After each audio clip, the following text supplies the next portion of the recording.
So, a long while back, when I was playing Pokemon Legends ZA, I had a moment when I was taking photos with the camera system in the game, and I was like, I have to talk about this! So here we are. For almost 2 decades now, Pokemon games have had some form of a camera mode, to varying degrees mind you, and over time, they've evolved and changed in many ways. The most recent camera/photo mode we have in modern games is a pretty big step up to what we had in the past. Back when I was a kid, the camera mode was just a photo op spot, and it was at best a cool little feature, and at worst, dull and not worth engaging with. In older titles, if a player wanted to take a photo, they were restricted to certain locations or sometimes even specific time slots. This is a far cry to the current photo mode we have nowadays, which largely voids that limitation, as players can now take photos anytime, anywhere, and while not perfect, it is fun to interact with. Before we get any further, let me preface and explain that I'll only be covering Pokemon Scarlet and Violet, Legends ZA, and Pokopia in this video, as I want to talk about the specific camera mode that is present in those games. Because despite that version only being present in 3 games so far, it has undergone changes throughout the years, and while they can be considered minute, I find them fascinating and worth exploring. Also, let me mention that I'll pretty much only be talking about the front-facing camera for the photo modes because basically no changes are made to the outward-facing camera in these games. Anyways, like I said a little earlier, other Pokemon games in years past have had camera modes in them, but they varied a lot in their executions and are not consistent across the games. If you are curious about them, however, you can look on Bulbapedia for further details, as there's a page that contains information of every instance a Pokemon game has had some form of photography, and I mean every instance. So, if you're interested in reading about that, I'll link it in the description below. With all that out of the way, we can now get to the real question of this video, which is, why bother talking about this? Well, one of the reasons is, like I said earlier, because I think the changes in each version of the camera mode between games is really cool, and another reason is because I think the modern camera system connects really well with one of Pokemon's core themes. One thing Pokemon has always emphasized is your journey, by which I mean the unique experiences that only you, the player, are able to have. It's common knowledge that Pokemon games have a set structure and story sometimes, and even with changes to the core gameplay, there's always some form of rigidity one way or another. However, alongside that stiff structure exist moments where players are able to have their own individual connections and experiences with and in the world. And no game embodies the theme of your journey better than Pokemon Scarlet and Violet. These 2 games came out in 2022 on November 18th for the Nintendo Switch. In the games, you play as a student enrolled at a large academy, and the big tradition for the school is an event called the Treasure Hunt. It's a large-scale scavenger hunt and sets the main premise for the game. The goal of the treasure hunt is to go out in the world and find or experience something that you can hold near and dear to your heart forever. With that idea in mind, the games focus very heavily on the player and their experiences in it, celebrating many of the player's milestones. One of my favorite things about this game is the fact that it has a lot more intimate moments between characters, both the player and the NPCs themselves. Those moments help make the world feel more real and like the player is a part of said world. Awesome. Now let's get to the good stuff. The camera system! In SV, it's sort of an imitation of modern smartphones, with some changes or additions to make it work better in a video game. The photo mode in SV lets you tilt the camera, have filters, borders, ways to change your pose and expression, and also ways to change your Pokemon's pose and expression as well. The camera mode in SV can also receive additions if a player has bought the paid downloadable content made for the game called the Hidden Treasure of Area Zero. The DLC consists of 2 parts. Part 1 is called the Teal Mask, and Part 2 is called the Indigo Disc. The former was released on September 13th in 2022, and the latter was released on January 11th in 2023. Both Part 1 and Part 2 of the DLC adds features to the camera mode, which is cool, but it also kind of sucks, because why would you lock camera features behind $30? Putting all that aside though, the additions you get in both parts come in the form of more photo frames and filter options, but also a selfie stick. I know, it doesn't sound that amazing on paper, but the selfie stick was like a godsend, at least to me, because trying to take selfies in SV can be a huge struggle. Some of the factors that can contribute to this is 1, the fact that your character is super big and always on the left side of the frame, 2, there's no way to easily adjust your position or zoom in or out, and 3, trying to finagle especially big Pokemon in the frame is practically impossible. But with the selfie stick, you're given a bit more space to work with, as it is a bit more zoomed out and allows you the option of positioning your character on the left, right, or center of the frame. There is one drawback of the selfie stick, which is that you lose the ability to tilt the camera left or right, which means the player cannot take any vertical photos. Well, you actually can't take any photos vertically. every picture is still taken in landscape mode, but if you upload your photos to a different device or something, you can adjust the display orientation of the photo to actually have it be upright. Despite it not being a perfect solution, the selfie stick does allow more wiggle room for the player and can make taking photos less of a headache because you don't have to constantly pull out the camera, realize something is off, readjust, pull out the camera, realize something is still off, readjust, pull out the... Long story short, the photo mode in SV is a little jank, but it's not terrible. It's usable. I mean, I had fun taking photos when I played. Let me quickly insert a little somewhat relevant anecdote here, which is that when I was playing SV, I had a moment where I was like, why is the player holding the camera? The Rotom phone can't float? This is not lore accurate. If you don't know what a Rotom phone is, it is like a phone, but it has a Pokemon inside it, so it floats.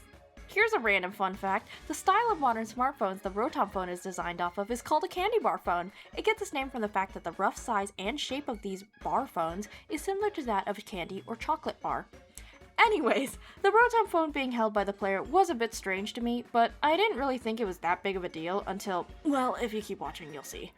Getting back on track, GamersPrey must have thought that the camera mode in SV was pretty good, because they basically copy-pasted it into Pokemon Legends Z8, albeit with some slight improvements and changes. To give a brief rundown of Pokemon Legends Z8, it came out in 2025 on October 16th for the Nintendo Switch and Nintendo Switch 2. In the game, your character is a tourist in Lumia City, which is the Pokemon version of Paris, and gets roped into helping a friend group help an old man who wants to save the world by entering a battle royale. Some changes that were made to the camera system was the selection of poses your character can do, being able to zoom in or out and tilting the camera 90 degrees to the left or right no matter when or where, and by far the coolest addition was the fact that the player now has the ability to position and angle the camera almost any way they want. More importantly though, now that we're on this game, I can finally talk about what it is that I noticed that caused me to make this video. And I will tell you by continuing the anecdote I was talking about during the SV section. So, when I was taking photos in ZA, I had a lot of fun with the camera system, but I had this nagging feeling in me that I didn't really understand until one day I was like, ah! The monkey's paw curled. The phone is lore accurate. Now, I'm sure by now you've noticed what it is that I realized, but if you haven't, it's that you don't hold the camera anymore and photos feel so different because of that. Like, holy shit, Marshall McLuhan be damned, the medium is the message! For those of you who have taken any cinema and media studies class, you know exactly what I'm talking about. For those who haven't, let me quickly explain. Marshall McLuhan was a Canadian man born on July 21st in 1911 and is a, if not the, most famous cinema and media studies scholar. He's regarded as the father of all cinema and media studies and is known for saying the medium is the message, in which McLuhan argues that more than a piece of media subject matter influencing a viewer, it is the actual medium itself that causes someone to form a certain perception. An example of this is like if you were to read a story versus watch a movie of it. The story is the same, but depending on the way it's told, a person's opinion on it can change. It was crazy experiencing that in real life because I was essentially using the same camera system and taking photos of my trainer with my Pokemon just like I did in Scarlet and Violet, but the feelings that the photos conveyed felt so different. After I had this realization, I was able to put into words what exactly it was that bothered me so much about the camera system in ZA, which is that the pictures you take in that game don't really feel like photos you take anymore. Rather, they feel like photos taken of you. A majority of this shift in perception stems from the fact that your character isn't holding the camera anymore.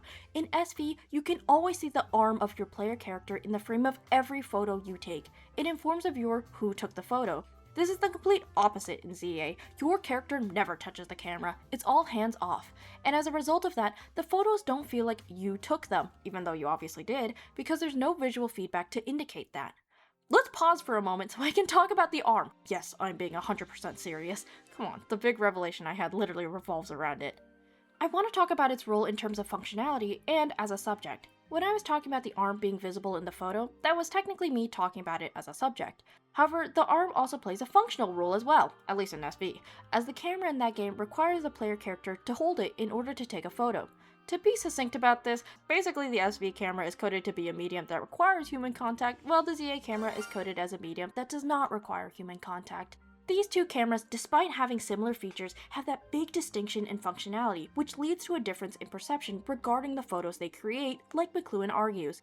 To me, the presence of the arm in the SV camera mode is a characteristic of the medium, kind of like how scan lines are visible on old digital displays like CRT screens. Scan lines were not a purposeful design choice back when these displays were being made, rather they were a result created by the medium itself, and despite their existence being unintentional, they have a very real effect on the way media displayed on screens with scan lines are perceived. To sum it up, I am basically trying to argue the same thing for the player character's arm being present in the SV photos.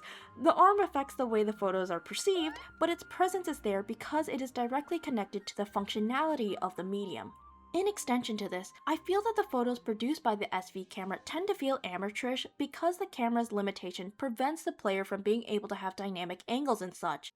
And again, the opposite is true for the photos in ZA. The camera allows for crazy angles and compositions in each photo, making them feel more professional, like a photo shoot starring your character and whatever Pokemon or character is in the photo.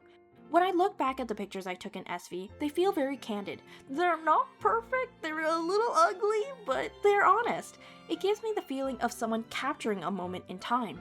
Whereas the photos in ZA look planned, you can see the effort and the time put into making a spectacular photo. It feels as if someone tried to make a moment in time perfect. That's not to say one is better than the other. I like all the photos I took in both games.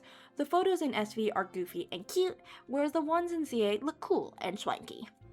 I just felt that something was lost by not being able to choose what kind of photo a player could take of and for themselves, because it matters. The games and photos a player engages with is theirs, and creative mediums should allow as much freedom as possible so that a person can have it actualize their vision. Luckily, there is a camera mode like that! Kind of? Maybe? In Pokemon Pokopia. Pokopia came out in 2026 on March 5th for the Nintendo Switch 2. It was developed by Omega Force and Game Freak, and is a spin-off game with a much different style of gameplay than SV and ZA, but it has a camera system just like them, so I'm putting it in here because it's relevant. Now, to explain the premise for the game, you are a Pokemon going around restoring barren or dilapidated areas to make them suitable for other Pokemon to live in, and as you do, you also try to find out what happened to the missing people in the world. As I mentioned, the camera mode in Pokopia, surprise surprise, is just like SV and ZA, but it has one big change, and that is you can switch between modes for the front-facing camera! That's right, when you use the front-facing camera, you can switch between two modes. One of them is selfie mode, which is just like the one in SV. You can see your character's big ol' mug, their arm, and there's even the same old struggle of trying to fit other subjects into the frame. It does incorporate some of the changes from ZA, like being able to zoom in or out, but not to the same degree. The second and new front-facing mode is the tripod mode. This mode allows you to move around while taking photos, which was never possible in the other titles. That means you can take photos of your character from super far away, or fit a lot of the surrounding landscape into the frame, which makes sense for Pokopia since it's all about the environment. Now, I did try to experiment with the camera a bit, and sadly, you can't take overhead shots that well in Pokopia compared to ZA, but with the right positioning, you can take an under angle if you try. It is kind of impossible to replicate the Amazeballs 360 photos ZA has in Pokopia, but I don't know how that would have worked with the Pokédex, which is what you use to take photos in this game instead of the Rotom phone. For those who don't know, this device doesn't float. Despite the loss of a super awesome cool camera system that can take all kinds of shots at different angles, the camera in Pokopia gives the player a huge amount of freedom in terms of scope via the tripod mode. There is a limit to how far away you can walk away from the camera, but it's such a big range. I view Pokopia's camera as a kind of middle ground between the other cameras because it brings back and incorporates features seen in SV and ZA's camera system. However, I feel that it's also distinct from them as well because of the introduction of the tripod mode. Pokopia's camera mode is both a bridge between the SV and ZA camera, but also a new step in a different direction. Now that I've explained all the different kinds of camera modes we've had in recent Switch games, I'd like to go back to the question of why does the camera mode matter? In the grand scheme of things, a photo mode in a Pokemon game isn't all that important, but I think it's worth talking about because it's the only way a player is able to chronicle moments in their playthrough within the game itself. Of course, there are devices and such that can record your moments externally like capture cards, but not everyone has access to devices like that. In addition to that, the moments captured by those tools can feel different from the ones in the game. In my opinion, sometimes even just knowing that a certain medium was used can alter a person's perception of something. Like McLuhan said, the medium is the message. Functionally, devices that are meant to capture experiences serve the same purpose, and on paper, they can seem to be one and the same. However, this idea quickly crumbles in real life because, well, the reality is that these devices feel very different due to the specific ways they execute their functions. Going back and looking at a recording or screenshot of your gameplay is not the same as looking at a photo you took in the game. They aren't the same medium, so they don't feel the same. This is part of the reason why the camera mode piqued my interest in the first place, because not only is it a tool accessible to every person playing the game, but it has also undergone slight changes throughout every iteration, causing each one to feel different.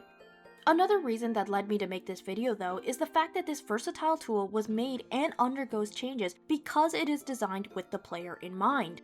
Allow me to now go back and elaborate on what I said at the start of this video about how I think the camera mode aptly embodies the message of individuality seen within the games.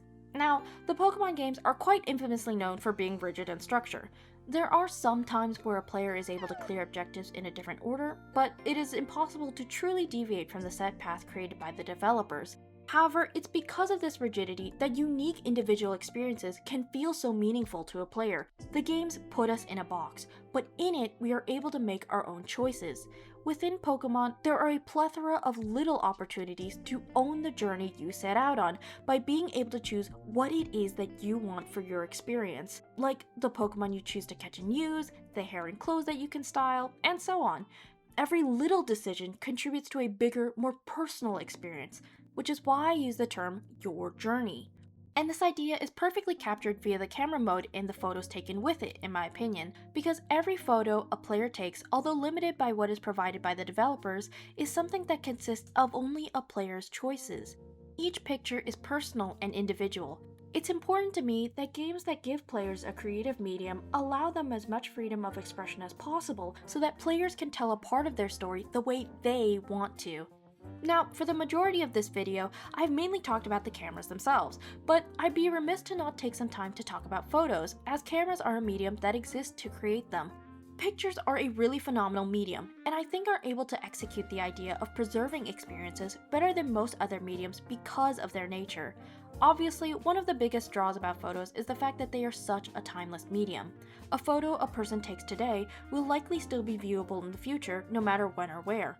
However, memories surrounding that photo will likely blur or fade.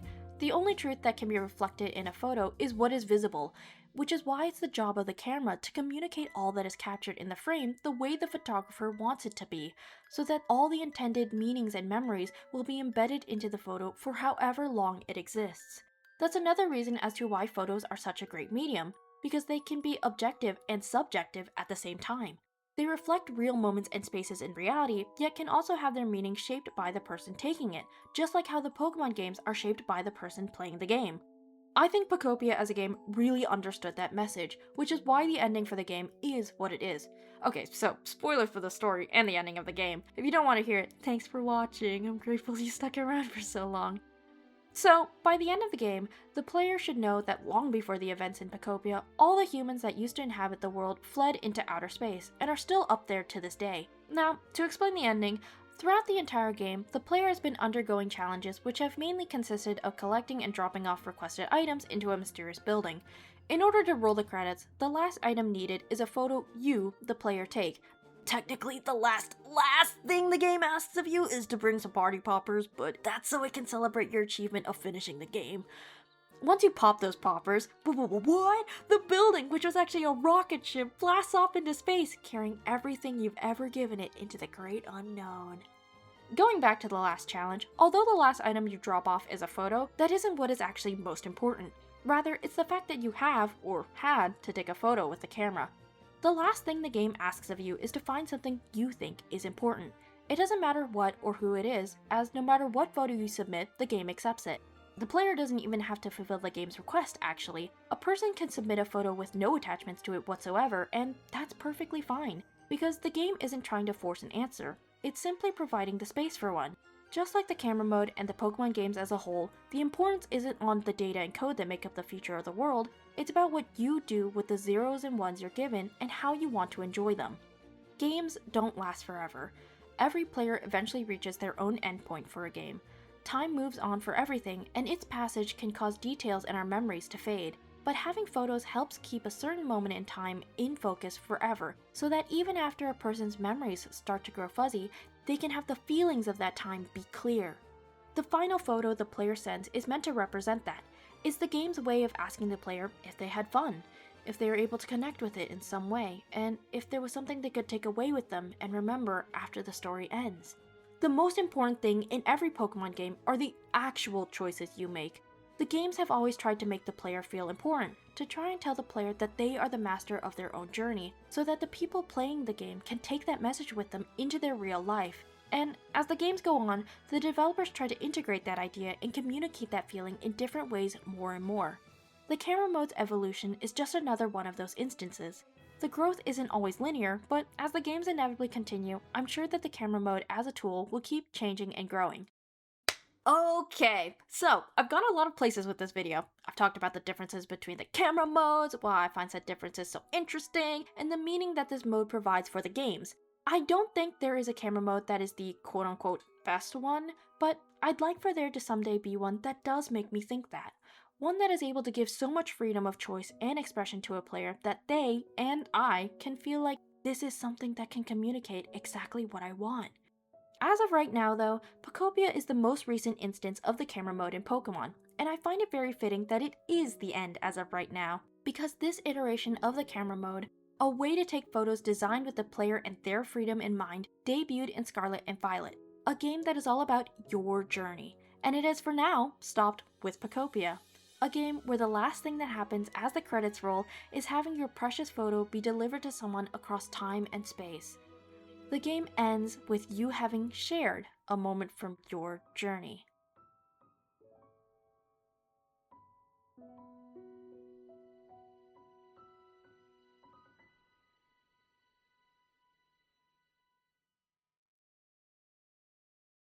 Thank you to everyone who watched my video. It took a while, but this is now my second YouTube video. That's right. Thank you to everyone who watched my last video as well. I wasn't expecting it to get the reception that it did. I'm very grateful to have had so many people engage with it. Anyways, like my last video, everything I use in this video will be in the description, so go ahead and check it out if something in this video caught your eye. If you liked or disliked something in this video, feel free to comment about it. Thank you so much to my sibling and their partner for proofreading my script. And shoutouts to my friends, by the way. When I was conceptualizing this video, I asked if I could put some of the photos they took in the games in my video. Also, I decided to have a speed paint again for my actual video footage. I think I'm going to keep it like this instead of having all game footage or something, because drawing means way too much to me. I drew this drawing specifically for this video, actually. Hopefully it can continue to be this way, because I would like to keep the drawing somewhat relevant to my topic. I animated little sidebars for certain comments I have about my drawing, so hopefully that was enjoyable. The loops are a little fast because I don't have CSP Pro, so I can only animate with 24 cells. They're each about 2 seconds long, and then I splice them together so it looks like one longer animation. Anyways, I already have some work done for my next video, but it won't be out for a while. Right. Thanks to everyone who subscribed to my channel. You know, when I saw how many people did, my eyes bulged out of my skull, like, wow. And for you lovely people, you can have a— whoa, hey, what was that? Was that the logo for the game I'm talking about in my next video? Ah, can't be. But anyways.